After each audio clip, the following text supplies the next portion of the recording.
Meni o'tmishim bilan solishtirmang. Men endi u yerda yashamayapman. Har bir insonning orqasida bir tarix bor. Xatolari, yiqilishlari, adashgan yo'llari bilan. Ammo o'tmish faqat saboq uchun. Uni hadeb yuzga solish odamni ortga tortishdan boshqa narsa emas. Inson o'zini o'zgartirishi mumkin.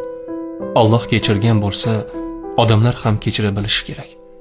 Shuning uchun o'zing oldin kim eding deya bugungi tanbehimni, bugungi to'g'ri gapimni inkor qilish adolatdan emas.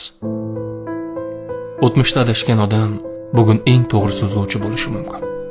Chunki u yiqilib ko'rgan, og'riqni tatib ko'rgan.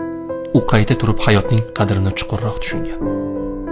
Shunday ekan, meni kechagi kunim bilan emas, bugungi qadamlarim bilan baholang. Men endi o'sha yo'lda emasman. Men o'z xatolarimdan kuch oldim. Yangidan boshladim.